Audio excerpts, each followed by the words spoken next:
Assalamualaikum warahmatullahi wabarakatuh.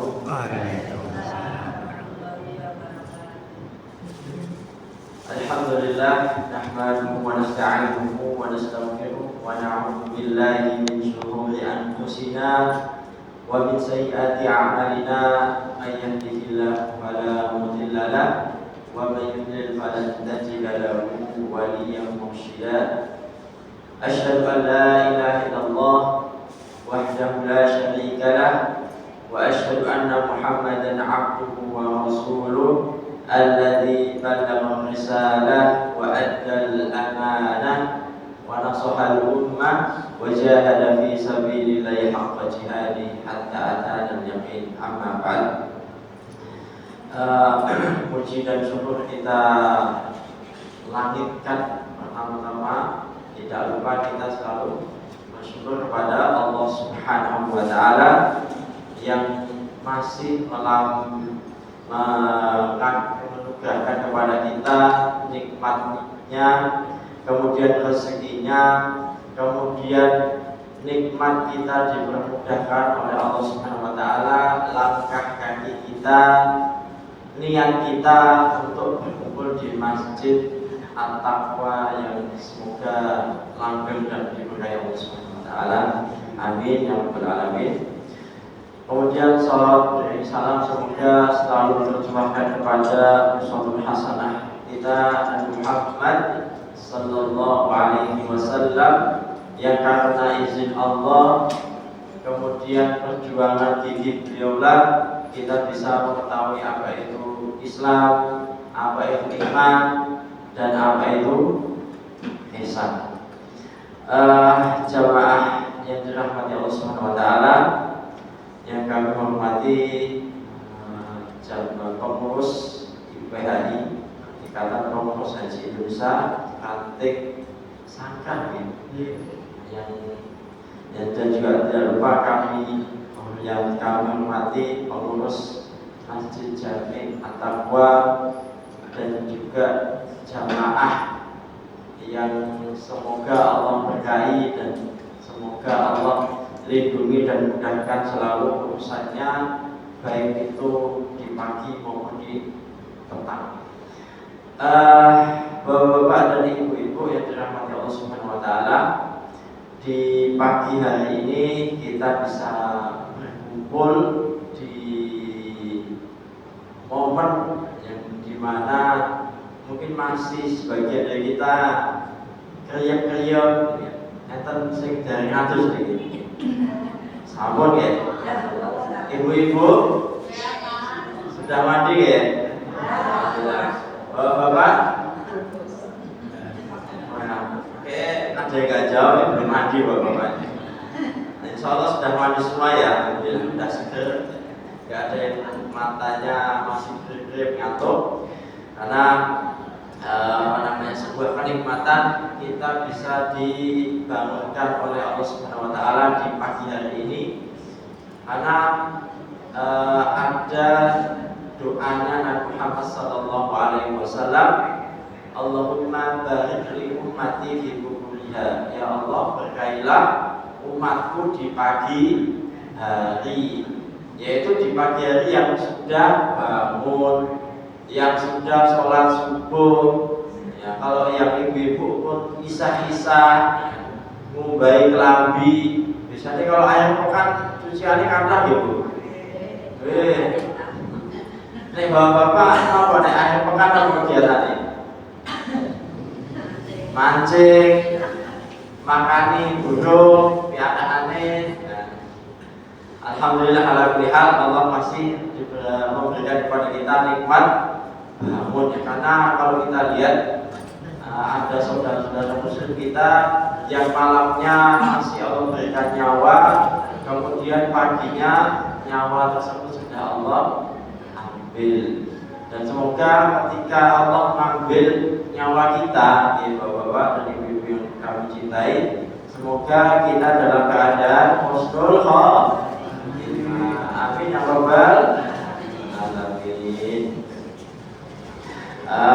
Kemudian juga di momen ini kita masih dalam suasana lebaran gede atau masih suasana Idul Kurban, atau enggak kalau gampangannya yang masih dekat itu adalah masih suasana di bulan Dzulhijjah, yang dimana bulan Dzulhijjah itu termasuk bulan-bulan yang Allah agungkan. Jadi dalam Islam itu ada 12 bulan, kemudian 4 bulan itu Allah haramkan atau Allah muliakan dibanding 12 bulan lainnya.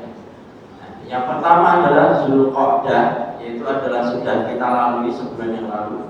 Kemudian adalah Dzulhijjah, yang sekarang ini kita memasuki atau kita berada di tengah-tengah bulan Dzulhijjah. Kemudian nanti setelah Dzulhijjah nanti ada bulan Muharram, atau kalau Jawa ini satu suro gitu, satu suro. Sama satu lagi yang Allah muliakan dibandingkan 12 bulan itu adalah bulan Rajab. Kenapa Allah muliakan? Jadi gini, barang siapa seorang hamba melakukan kebaikan di 4 bulan tersebut ya, Dzulqa'dah, Dzulhijjah, Muharram sama Rajab, itu Allah lipat gandakan pahalanya dibanding di bulan di luar bulan tersebut. Jadi kalau bapak-bapak, ibu datang ke majelis ini, nah, itu di bulan seperti ini, di bulan Dzulhijjah, itu Allah tulis itu seperti panjenengan 2 kali ikut pengawasan. Senang banget bapak-bapak ibu dan pahalanya dilipat gandakan, senang banget. Senang ya? Alhamdulillah. Dan kemudian kami diamanai untuk menyampaikan materi meneladani keluarga Ibrahim. Ada yang tahu nggak siapa itu Ibrahim? Ibu-ibu, saya tanya ibu-ibu, Bu, mohon maaf dari itu sarapan dari sopirnya betul Pak. Selain snack ini, sarapannya itu betul Pak. Seolah enten ya. Jadi saya tanya, Ibrahim itu sinten? Ibu. Halo, Ibrahim itu sinten? Orang tuanya ya, Nabi Ismail. Saya tanya ke bapak-bapak, sinten Nabi Ibrahim itu Pak? Oh bodoh kan? Itu gitu. Biasanya lanang ini megah bodoh kan wedok. Sinten Pak Nabi Ibrahim itu sinten? Bapak Ismail, ibu menjawab. Bapaknya Nabi Ishak. Coba doa, masuk kalah ada ibu. Jadi Nabi Ibrahim itu mempunyai keluarga, salah satu 2 anak. Yang pertama itu Ismail alaihi salam, yang kemudian yang kedua itu adalah Ishak alaihi salam. Berkaitan dengan keluarga Ibrahim, ada sebuah ayat yang ini cocok untuk kita bapak-bapak ataupun ibu-ibu yang sudah berkeluarga, gimana caranya mendidik anak supaya mempunyai karakter Islam, mempunyai karakter pantang menyerah, mempunyai tekad yang tinggi, bukan mageran, bukan orang anak yang malesan. Mungkin bisa ibu-ibu atau bapak-bapak yang bawa mushafnya atau membawa HP bisa dilihat dalam surah Ibrahim ayat 37. Bisa dibuka. Jadi di ayat tersebut itu Nabi Ibrahim itu secara tidak langsung itu mengajarkan kepada kita gimana caranya biar punya anak itu gak maleman. Kalau sekarang anak zaman sekarang kan malesan ya, dikit-dikit ngambek, keperluannya pengen jalur motor gak dipenuhi, ngambek, jalur HP gak dituruti, gak apa Bu? Ngambek, gak gelem mangan, metu saka omah. Jadi bapak-bapak itu mas seneng ya. Seneng buatan anaknya tinggal saka omah. Kan iki napa jatah mangan, jatah duite tambah sithik. Dalam surat Ibrahim itu Nabi Ibrahim berdoa kepada Allah Subhanahu wa taala, yaitu adalah Rabbana inni askantu min dzurriyyati biwadin ghairi dzi zar'in 'inda baitikal muharram. Rabbana Rabbana liyuqimus shalah faj'al af'idatan minan nas tahwi ilaihim warzuqhum minas thamarati la'allahum yashkurun. Itu adalah doanya Ibrahim ketika meninggalkan Siti Hajar dan anaknya Siti Ismail di padang pasir. Nah, kemudian kita bahas perkata ya. Jadi Rabbana, jadi Nabi Ibrahim itu ketika meninggalkan Ismail alaihissalam dan ibunya Hajar itu sampai berdoa, Rabbana inni askantu. Ini askantu min dzurriyyati. Ya Allah, sesungguhnya aku menempatkan dzurriyyah keluargaku di sebuah lembah yang tidak ada nama. Poin pertamanya Pak Bu, jadi kalau anak kita pengen karakternya kuat, keluarga kita pengen solid, itu jangan dikasih kemudahan selalu. Sekali-sekali diajak susah, ditaruh di tempat yang susah. Jadi anak ini jangan dikasih kemudahan selalu. Kemudian anak itu jangan sama pena, sama keturutan, apa-apa dikasih kemudahan. Kalau anak-anak zaman sekarang bahkan ya ada ini bapak-bapak ibu, anak itu nggak tahu yang namanya lapar. Jadi ketika waktu makan, itu yuk pakai HP-nya, nanti mama suapi, gitu. Nah itu sampai ketika makan itu nggak tahu, nggak fokus kepada makannya, malah main HP. Bapak ibu-ibu sing ngaten. Biasanya ibu sing dulang anake ya. Halo ibu-ibu. Nah, biasanya anaknya pas mangan didulang apa mangan dhewe, Pak, Bu. Didulang. Ojo, Bu. Kon mangan dhewe ben disiplin. Kalau enggak gitu, nanti anak itu kalau ketika waktu makan disuapi terus, nah itu nanti nggak tahu namanya lapar, nggak tahu namanya susah.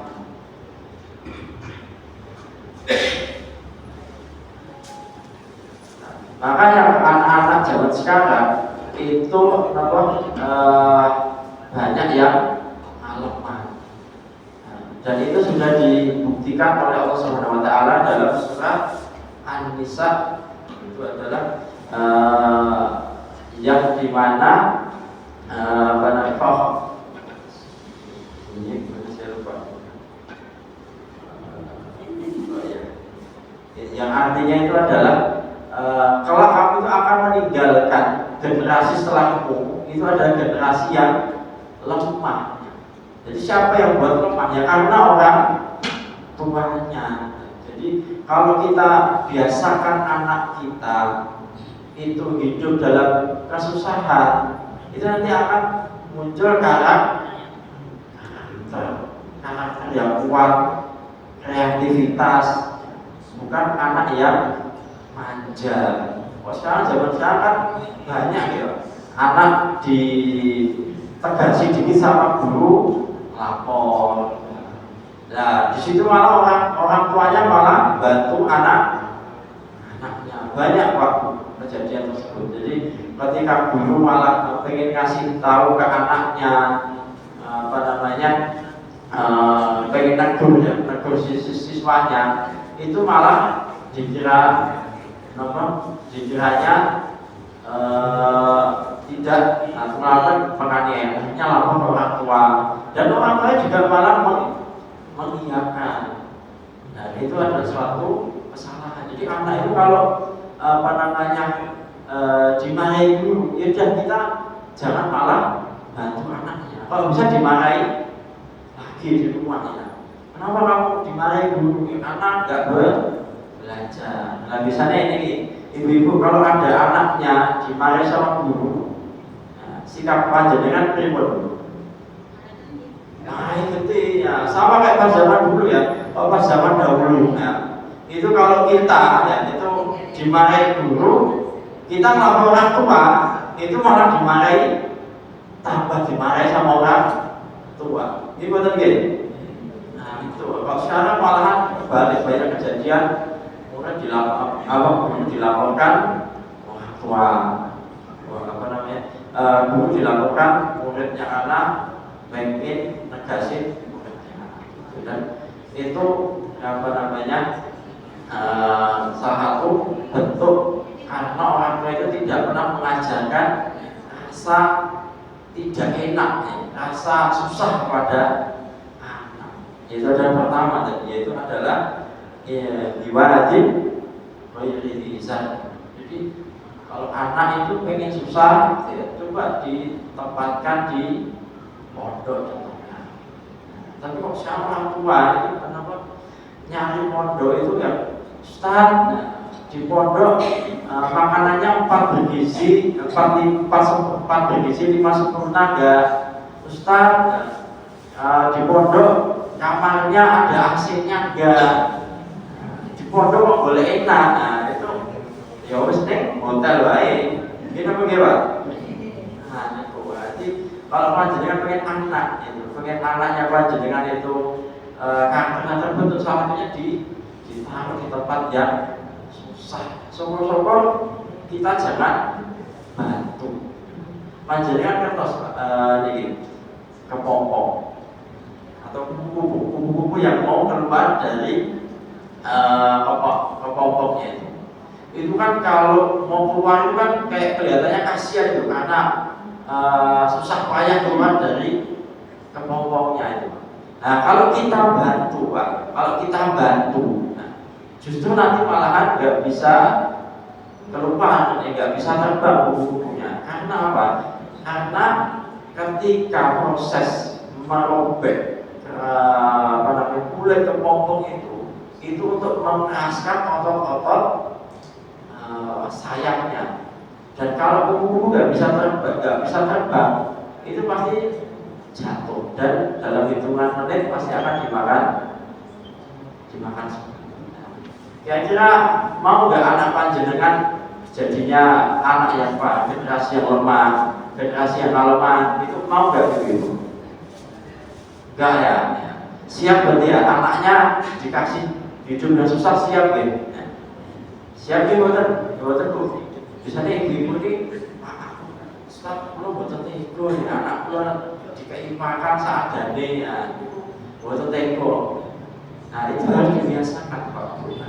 Dibiasakan tega kepada anak. Anak pengen minta apa, itu ditanya. Kamu ini kebutuhan atau keinginanmu? Kalau kebutuhan kasih, tapi dengan usaha. Tapi kalau cuma keinginan, nah ini biasanya nih. Nah, biasanya kok keinginan itu nanti cuma gengsi, cuma pengen ikut-ikutan orang lain gitu. Nah, itu dia diwajib loyalty syar'i. Kita tempatkan anak kita dalam kondisi susah supaya anak kita tahu kreatif dan semangatnya itu enggak semangat gitu. Kemudian yang kedua, Bapak Ibu yang dirahmati Allah Subhanahu wa taala,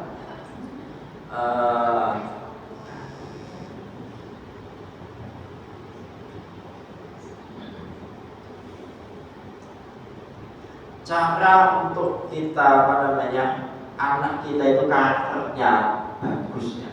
Tadi kan ditempatkan di tempat yang susah.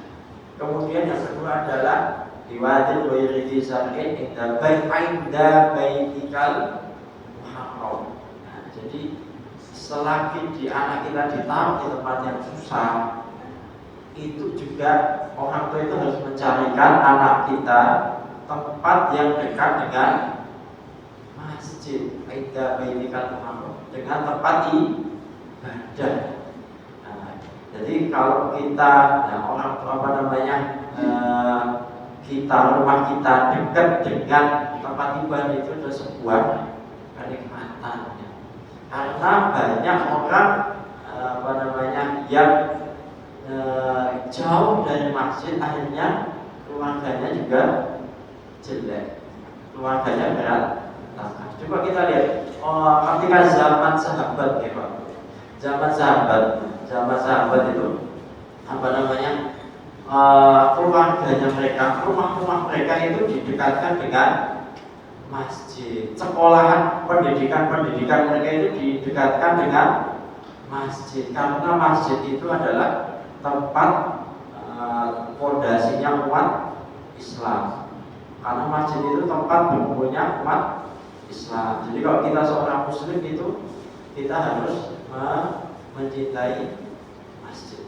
Nah, kira-kira ini ibu-ibu ya, sering ke masjid atau jarang ke masjid, Pak Bu? Nah, coba biasakan ya panjenengan ya, panjenengan itu ke masjid supaya nanti anak panjenengan itu mengikuti, karena anak itu adalah peniru yang ulung. Jadi yang dilihat anak ya, itu pasti menganggap orang tuanya baik kan. Anak bapakku melakukan ini, berarti ini perbuatan yang baik gitu. Bukan malahan sebaliknya. Ada anak ditanyai, kok kamu jarang ke masjid? Ya karena bapakku nggak pernah ngajarin aku ke masjid. Ya. Kok kamu jarang ngaji? Ya karena orang tua itu nggak pernah ngajarin aku ngaji. Ya. Jadi contohlah contohlah kepada anak kita kebaikan dan juga dekatkan kepada masjid. Jadi aida baitikal muharram itu poin yang kedua, yaitu tadi yang pertama, tempatkan anak kita dalam kondisi yang susah, jangan sampai ada. Kemudian yang kedua adalah aida baitikal muharram, yaitu kita dekatkan anak-anak kita, lingkungan kita dengan lingkungan yang Islami. Karena banyak, terutama di daerah Magelang. Ketika saya itu pernah pengabdian di kaki itu ada masjid, tapi nggak ada jamaah. Akhirnya apa? Mereka kalah sama misionaris. Kenapa misionaris ini kenapa? Nah, misionaris itu adalah orang yang ngajak ke ajaran Nasrani. Nah, ibaratnya kalau kita ada ustadz yang ngajak kita pada Islam, itu Pak misionaris itu adalah orang yang ngajak kepada agama Nasrani, kepada Islam. Nah, itu pentingnya yang kita dekatkan anak-anak kita, lingkungan kita di dekat masjid yang makmur. Bukan hanya masjid ya, tapi juga yang makmur. Kira-kira masjid At-Taqwa ini makmur apa buatan Pak? Makmur. Mandane apa makmur? Kata zaman biasanya sholat subuh pirang sholat ini. Kalian ada sebuah kisah menarik. Jadi ada seorang Yahudi itu ditanya, ditanya seorang Muslim, apakah kamu takut kepada kaum Muslimin? Jawabnya enggak. Orang Yahudi itu jawab enggak. Kemudian orang Islam itu nanya, Terus gimana caranya supaya umat Islam atau kalian itu takut kepada kami? Jawabannya apa Pak? Ya. Jawabannya adalah kalau ya sholat subuh kaum muslimin itu seperti sholat Jumat. Sholat Jumatnya kita, ya. Sholat Jumat itu kan pasti penuh ya Pak, penuh ya, soft-softnya sampai keluar. Itu kita yang kami takutkan. Karena apa ya? Karena orang-orang ya, orang Muslim itu dekat dengan agama mereka. Ya. Ketika pagi yang susah bangun, dan kira ibu-ibu tadi sholat subuh buat apa ya subuh nih? Sholat, kita rakaat bu, 3 apa? Kita dulu 3 harus kawan. Telu bu, sholat subuh di alhamdulillah. Nah, sholat subuh itu 2. Alhamdulillah. Alhamdulillah ibu-ibu di sini masih sholat subuh. Bapak ini dan ini subuhan apa teseni kasur? Subuhan itu kasur. Nah, walaupun kalah kali ibu ya. Jadi kalau kita pengen umat Islam itu jaya, itu salah satu kuncinya itu adalah kita sholat subuh kita itu di masjid, tempat waktu. Jangan sholat subuhnya jam 7. Jangan sholat subuhnya menjelang duhur. Itu yang yang kita khawatirkan. Jadi umat Islam itu akan bangkit kalau sholat subuhnya itu jamaah sholat subuhnya penuh. Tapi realitanya sekarang sholat subuh aja itu dikit. Bahkan terkadang sing imam, sing adzan, sing qomat, sing makmum dipek kabeh wong siji. Insyaallah teman masjid At-Taqwa betul. Alhamdulillah, semoga istiqomah semuanya. Itu adalah idda baitikal muharram. Itu kita dekatkan keluarga kita, anak kita itu di lingkungan masjid yang makmur. Tanda masjid makmur itu banyak kegiatannya. Habis itu remajanya hidup. Takmirnya itu bisa melihat situasi. Terkadang enten nih, takmir itu sing kolot. Ya, ada masukan dari anak muda, malah jawabnya, ini lo enak sama aku umurku sidik ya, ilmuku wis akeh. Itu yang bikin anak-anak muda Pak.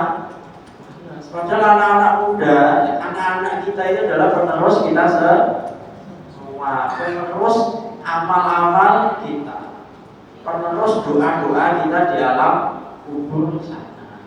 Kalau bukan mereka siapa lagi yang mau mendoakan kita di alam kubur? Kita sudah datang di alam kubur.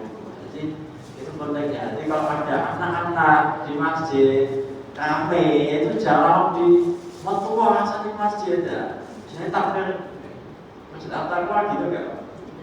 Kalau ada anak-anak hamil, bismillah itu. Anak-anak ada apa? Wah, nah itu ya. Anak-anak karena masanya anak-anak itu ya main-main seperti panjenengan dulu ketika muda, ya, sholat ya itu pasti ada yang jongkok-jongkokan. Sholat ya kayak perempuan itu mainan mau kena sapu-sapunya, gitu kan. Nah, terus nanti ada yang lari-larian, itu adalah hal yang wajar. Intinya kita dekatkan dulu anak-anak kita itu di lingkungan masjid. Kalau lingkungan masjid itu sudah benar, insya Allah anak-anak kita itu juga akhlaknya juga baik. Itu adalah idda baitikal muharram. Kemudian karakter atau cara membuat keluarga seperti keluarga Ibrahim alaihissalam. Itu dalam doanya tadi dalam surat Ibrahim itu adalah liyuqimus shalah. Jadi adalah kita mengajarkan kurikulum pertama ya, itu adalah mengajarkan sholat. Bukan hanya mengajarkan gerakannya, tapi juga mengajarkan apa itu pentingnya sholat, apa gimana kalau kita meninggalkan sholat. Hakikat sholat juga diajarkan, bukan hanya gerakan Allahu Akbar, sujud, salah itu enggak. Diajarkan gitu. Oh, nah kalau sholat itu bisa mencegah dari perbuatan dan yang lainnya. Tapi kalau dalam surat Luqman ya, sholat itu termasuk pengajaran yang nomor 3 ya. Yang pertama itu adalah ya bunaya la tusyrik billah. Jadi fondasi kita mengajarkan anak itu adalah urutannya. Yang amal, yang ibadah, yang berkaitan dengan ibadah itu adalah sholat. Tapi kalau berkaitan dengan akidah, yaitu adalah kita mengajarkan anak kita bahwa siapa pencipta kita, siapa yang mengatur rezeki kita, siapa yang memberi kita makan, dan siapa yang mengatur alam semesta ini, dan siapa yang berhak ditakuti ya. Jadi yang berhak ditakuti itu Allah Subhanahu wa Ta'ala, bukan malah kita nakuti anak, jangan keluar malam nanti diculik dewe. Itu malah bikin akidah anak kita itu rusak. Nanti malah nggak takut kepada Allah, takutnya sama wewe. Itu apa namanya, pengajaran yang salah dari orang tua kita. Nah, jangan keluar, jangan ke sana, nanti di sana itu ada babak, ada setane, angker, ada debite ya. Jangan diajarkan anak-anak kita seperti menakut-nakuti atau merusak akidah mereka. Ada yang pernah gitu, biasanya ibu. Ada betul? Enter. Nah, mulai sekarang dirubah ya. Nah, nanti yang kita takuti, itu hanya Allah Subhanahu wa Ta'ala. Nah, kita sholat itu menghadap kepada Allah. Nah, ketika sholat jangan hamil. Nah, caranya sholat itu seperti ini. Kita ajarkan sholat kepada anak kita. Dan ini juga berkaitan dengan sholat ya. Apa namanya? Kita itu ketika menghadap sholat itu bukan hanya menyelesaikan rutinitas kita. Kan banyak ya, apa namanya, orang yang sholat itu cuma rakaat dulu. Yang penting aku sudah 4 rakaat asar. Tapi syarat-syaratnya tidak terpenuhi. Sholatnya terkadang mepet, sholatnya terkadang hampir mau habis waktunya. Misalnya bapak-bapak nih, sholatnya biasanya tepat waktu terlambat pak.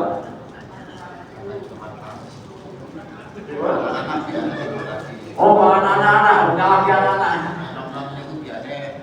Oh, kalau udah tua soalnya pun mending ya, pun mayai ingat akhirat ya pak. Alhamdulillah ya, kalau masa tua kita itu bisa lurus di jalan Allah Subhanahu wa Ta'ala. Karena banyak Pak di luar sana, itu banyak orang yang sudah tua, itu malahan jauh dari Allah. Sudah tua malahan melakukan dosa, sudah tua malah korupsi MBG, sudah tua malahan bikin sengsara se-Indonesia, sudah tua malah bikin dolar naik. Saya kira bapak rasa bener nih dolar naik. Oh, bapak ini mau kampung ya. Kan kata presiden orang kampung nggak pakai dolar. Itu kayak. Lanjut ya, bismillah. Kemudian yang selanjutnya adalah faj'al afidatan minan nasi tahwi ilaihim. Jadi supaya anak kita keluarga kita itu seperti keluarga Ibrahim, kita mencoba anak itu menjadi perhatian orang banyak. Jadi faj'al afidatan minan nas tahwi ilaihim. Maksudnya apa, Pak? Jadi kita kesalahan kita sebagai orang tua itu suka memamerkan anak kita. Anakku lho, ranking siji. Anakku lho, apa? Biasanya sing dibanggakan apa biasanya? Anakku pinter, anakku baru lulus, iki anakku jadi TNI ya, dipamerkan. Padahal itu nanti bisa menyebabkan pedofil. Padahal dalam doanya Ibrahim itu adalah faj'al afidatan minan nasi tahwi ilaihim. Ya Allah, jadikan anakku ya itu jadi pusat perhatian. Itu adalah supaya orang-orang itu mendoakan anak-anakku, bukan malahan menjadikan anakku itu sebagai ajang pamer, ajang flexing. Ya biasanya ibu ketika anaknya habis lulus ya di-upload di status. Ini apa itu? Nah, itu malah yang bikin orang lain dengki, gitu kan. Membandingkan anak kita ya. Nah, kayak lo anak tetangga misalnya siji ya, kowe kok malah males-males ya kan. Kerjaannya mau mana turu, pada misi turu. Pada misi turu niku napa?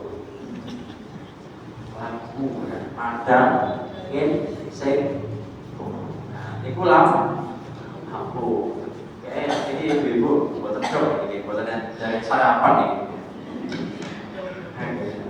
Nah jadi itu Pak, jadi selama anak kita masih hidup, coba anak kita itu jangan kita pamerkan, jangan suka kita flexing kepada orang lain, karena itu bisa menyebabkan kedengkian, bisa menyebabkan aib. Nah, jadi kok anak kita susah dipamerkan, dijadikan anak kita itu terkena penyakit aib.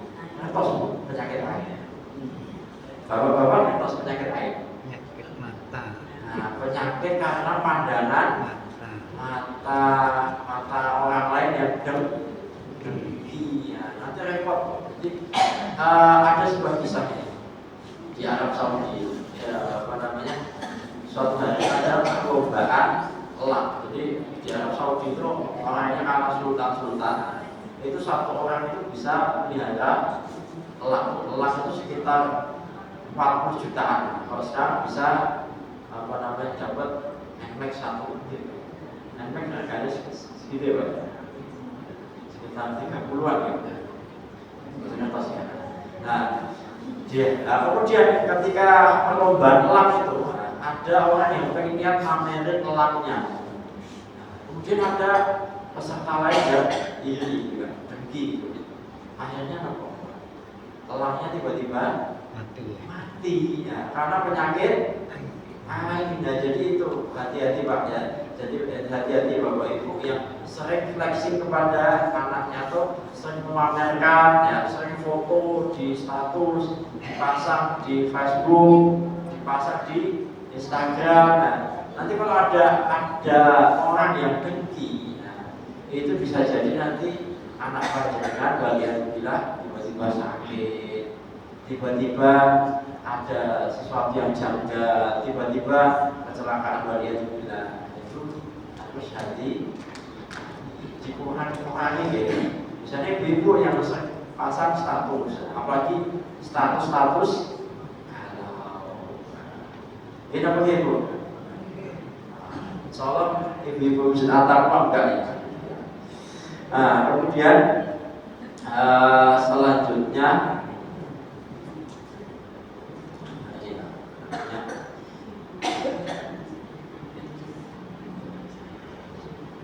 warzuqhum, dan ditutup dengan kata warzuqhum minat tsamarati la'allahum yashkurun.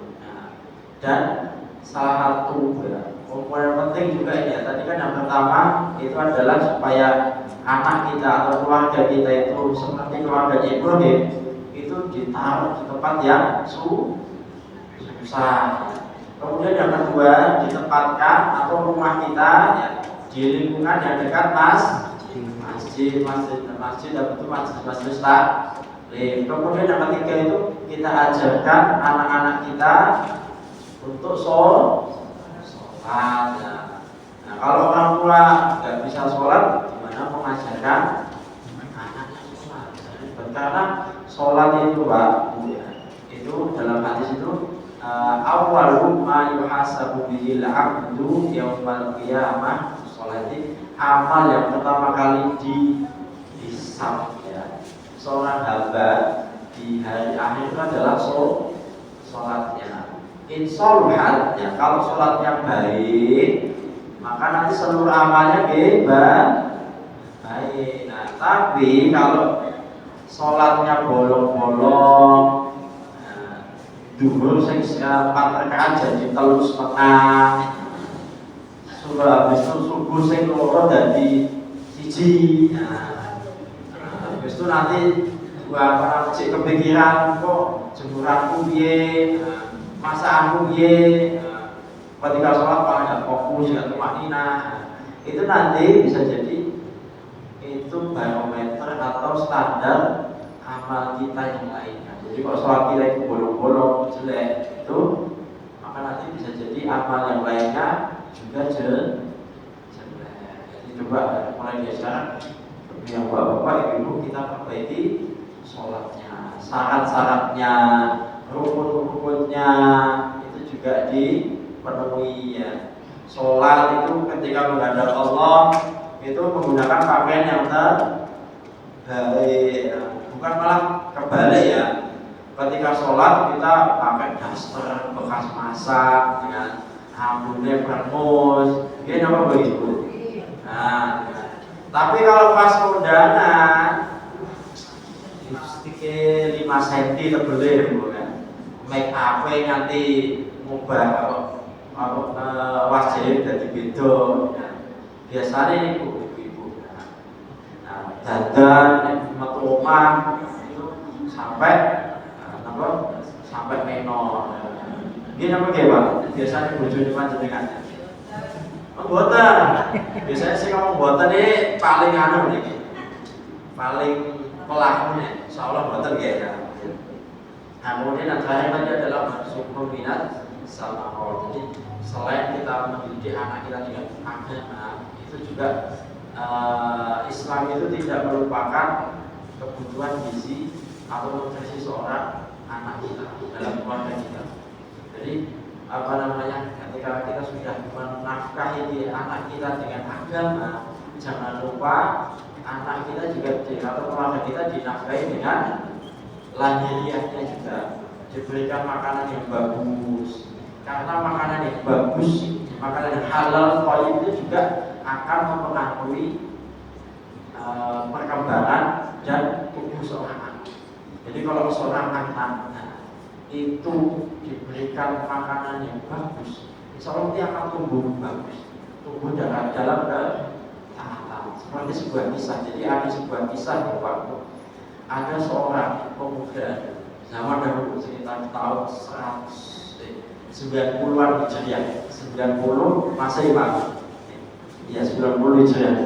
Itu seorang pemuda itu kelaparan, pemuda yang nggak punya rumah itu kelaparan. Di tengah perjalanan itu menemukan sebuah pohon, menemukan buah apel. Nah, buah apel itu hanyut di sungai. Kemudian diambil lah, namanya orang lapar ya, kayak kita orang lapar ya apa-apa diambil ya. Kemudian setelah beberapa gigitan dia teringat, ini bukan milik, apel ini bukan punyaku, aku harus izin kepada pemiliknya. Kemudian disusuri terus sungainya itu sampai ketemu di sebuah pohon apel. Dan di pohon apel itu ada sampingnya ada rumah. Kemudian diketuk pemuda tadi mengetuk rumah untuk apa? Hanya untuk meminta kehalalan atau meminta izin supaya apel yang dimakan itu Itu. Kemudian apa? Bapak ini pemilik rumah atau pemilik apel tadi itu nggak meridoi, nggak ikhlas di buah apelnya dimakan. Paling buat apa? Paling apa buat tadi? Apelnya itu udah jatuh, udah dah hanyut di sungai, tapi masih nggak diridoi sama atau nggak ikhlas, nggak dimakan oleh pemuda tadi. Kemudian dengan pemuda tadi bilang, gimana caranya supaya kau mengikhlaskan buah apel ini?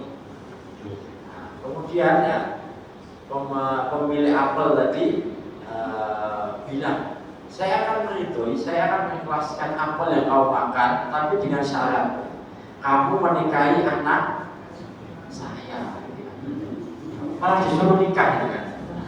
Nah, kalau panjenengan ya bapak dengan makan apel tetap makan buah mangga gitu kan. Kemudian datang ke pemilik rumah, terus disuruh nikahi anaknya, itu gelem betul Pak? Gelem. Oleh Cik, tak anaknya ya. Nah, kemudian kamu harus menikahi anak saya. Nah, dia kemudian tadi bimbang. Oke, tapi bimbang setelah berpikir, oke saya siap menikahi. Pemilik rumah tadi bilang, oh kasih tahu kalau anak perempuannya tadi itu adalah buta, bisu, sama satunya apa? Buta, tulinya.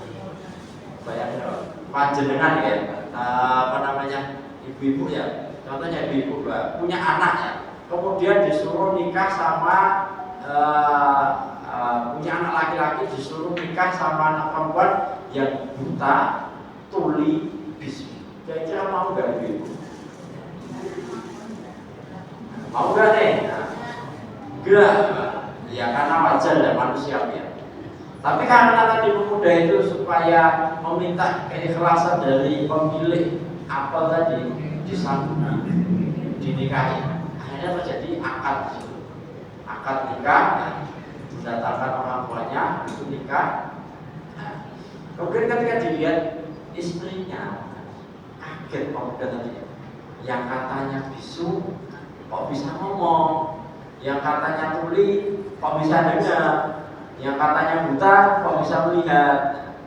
Kemudian tanya kepada mertuanya tadi, wahai bapak, katamu kan tadi putri panjenengan buta, tuli, bisu, kok ini semuanya bisa ngomong, bisa lihat, bisa mendengar. Kemudian bapak tadi mertuanya bilang, memang anakku itu buta dari melihat sesuatu yang diharapkan oleh Allah. Anakku juga tuli dari mendengarkan ucapan-ucapan yang diharapkan oleh Allah Subhanahu wa taala. Kemudian bisu juga ya. Bisu dari mengucapkan kalimat-kalimat yang tidak diharapkan oleh Allah Subhanahu wa taala setelah pernikahan tersebut. Kedua pasangan tadi itu, pasangan tersebut melahirkan seorang anak, dan anak tersebut itu menjadi seorang yang besar, ulama yang besar. Ada yang tahu siapa anak tersebut? Beliau adalah Imam Asy-Syafi'i, pemilik madhab terbesar, salah satu madhab dalam Islam, yang ketika 7 tahun itu sudah hafal Al-Quran, umur 10 tahun itu sudah hafal ribuan hadis. Anak kita ya, anak panjenengan ya, umur 7 tahun sakit apa Pak? Dolanan ML, menteke panganan, terus yang lain-lainnya. Itu beda Imam Syafi'i ya. Karena apa? Karena dari makanan yang halal. Makanya bapak-bapak, ibu-ibu yang dirahmati Allah Subhanahu wa taala, pentingnya kita memberikan rezeki yang halal. Karena harta yang haram itu akan menjauhkan seseorang dari yang namanya ibadah kepada Allah, membuat hati itu malas beribadah dan sampai membuat hati ini keras daripada mendengarkan ayat-ayat Allah Subhanahu wa taala. Jadi kok ada ayat Allah dibacakan itu malahan ngomong, wacana apa sih kan? malahan merenungi ayat-ayatnya Allah Subhanahu wa taala. Jadi itu jadi 4 poin supaya anak kita atau supaya menjadi keluarga Ibrahim, supaya menjadi anaknya, meneladani anaknya Nabi Ibrahim. Itu adalah pertama, kita tempatkan atau biasakan anak kita terhadap hal-hal yang susah. Jangan dielem, jangan sama penak, sama keturunan atau yang lain. Kemudian yang kedua itu adalah didekatkan anak kita terhadap majelis-majelis ilmu, didekatkan terhadap masjid, didekatkan kepada sesuatu kebaikan, pengajian, sampai kepada sesuatu hal yang mengajak kepada ketaatan kepada Allah Subhanahu wa taala. Kemudian yang ketiga tadi adalah diajarkan sholat, penting sholatnya. Dan yang terakhir tadi adalah kita memberikan anak kita rezeki yang halal, penting itu Pak. Nanti kalau panjenengan mengamalkan ini, insya Allah anak panjenengan itu menjadi anak yang soleh, solihah. Keluarga panjenengan itu seperti keluarganya Ibrahim alaihi salam. Kurang menapa boten Bapak Ibu kalau keluarganya seperti keluarganya Ibrahim? Mau enggak? Mau. Makanya 4 syarat tadi doanya Nabi Ibrahim, surat Ibrahim ayat 30. Itu mungkin bisa kami sampaikan. Mohon maaf jika ada kekurangan atau salahnya. Kami akhiri dengan baca alhamdulillah dan doa kafaratul majlis. Subhanallahumma wa bihamdika asyhadu an la ilaha illa anta astaghfiruka wa atubu ilaik. Wassalamualaikum warahmatullahi wabarakatuh. Waalaikumsalam. Demikian Ibu Bapak yang disampaikan Ustaz Syuhada NC tentang meneladani keluarga Ibrahim alaihissalam. Masih ada waktu untuk tanya jawab. Kalau ada yang mau bertanya dari ibu-ibu, monggo. Ibu-ibu yang mau bertanya silakan. Monggo Ibu.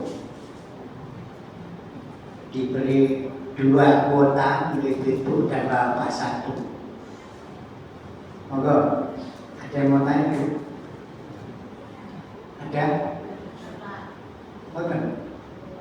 Berarti sudah jelas semua. Alhamdulillah. 2 itu nggak ada ya? Butani nggak ada. Ada wakilnya Butani? Nggak ada. Bener, sudah jelas bener ya. Kalau gitu kuotanya diberikan kepada Bapak, monggo Pak. Pak Kris, ada pertanyaan? Nggak ada. Pak Agus, Pak Bagus, kalau nggak ada, gimana? Saya yang nanya. Udah mudeng semua. Udah lapor semua. Udah lapor. Tadi udah sarapan pagi susu kambing dengan oat. Iya.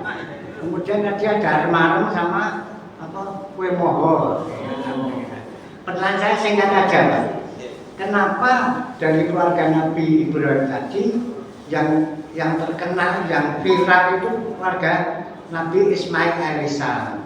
Kemudian keluarganya Nabi Ishak kok banyak yang tidak dipahami. Gimana Pak? Mohon penjelasan. Bismillah. Mengenai tadi kenapa dipisahkan dalam keluarga Ibrahim, itu kenapa lebih banyak ceritanya Nabi Ibrahim dengan Ismail daripada Nabi Ishak ya.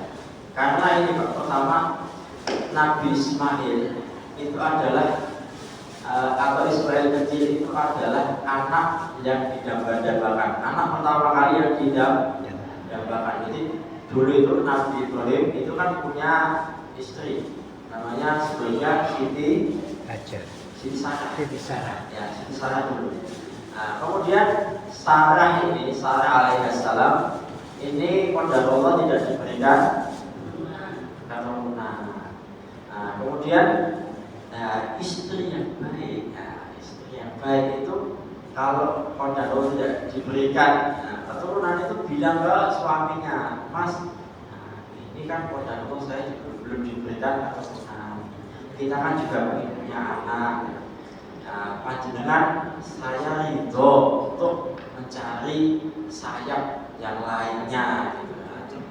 Kira-kira ibu siap nang boten niki? Siap Bu. Siap nang boten? Langsung ini saya ini. Bapaknya siap mawon. Bapaknya siap mawon ya. Bapaknya sing biang ini hati-hati pakai turu begini njogo nih. Itu ya tadi yang pertama, karena Nabi Ismail itu adalah anak yang pertama didamba-dambakan karena keturunan, untuk meneruskan keturunan Nabi Ibrahim dan estafet kenabiannya. Kemudian ada yang kedua, karena yang dikisahkan dalam surat As-Saffat yang disembelih, kisah sejarah korban itu adalah Nabi Ismail dan Nabi Ibrahim, bukan Nabi Ishak. Walaupun nanti ada salah riwayat itu sebenarnya yang disembelih itu bukan Nabi Ismail, tapi adalah Nabi Ishak. Tapi lebih kuat ceritanya itu yang cerita Nabi Ismail. Kemudian yang ketiga, kenapa Nabi Ismail itu lebih banyak diceritakan daripada Nabi Ishak? Karena ini keutamaan Nabi Ismail. Keutamaan Ismail itu adalah Allah berikan lewat kakinya air zam-zam. Kemudian Allah berikan kesusahan, yaitu ditinggalkan di padang pasir bersama Siti Hajar. Makanya tadi kan saya katakan tadi, kalau pengen anaknya panjenengan sukses, anaknya besar, anaknya itu dicatat dalam sejarah, itu maka ditempatkan dalam kondisi yang susah. Itu makanya kenapa Ismail itu lebih banyak diceritakan oleh Allah Subhanahu wa taala dibanding Nabi Ishak alaihi salam. Seperti itu konsepnya. Ya. Terima kasih pencerahan dari Ustaz Jaka. Mudah-mudahan semuanya menjadi lebih cerah ya Bu ya.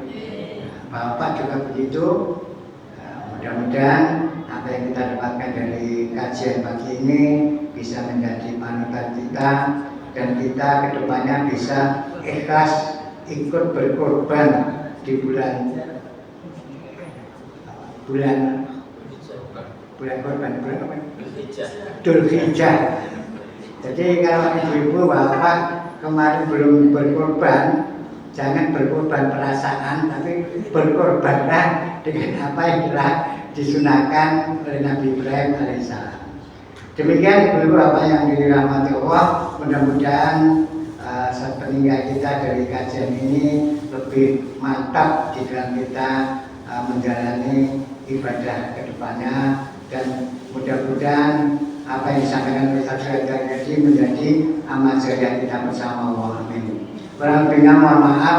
Billahi taufiq wal hidayah. Wassalamualaikum warahmatullahi wabarakatuh.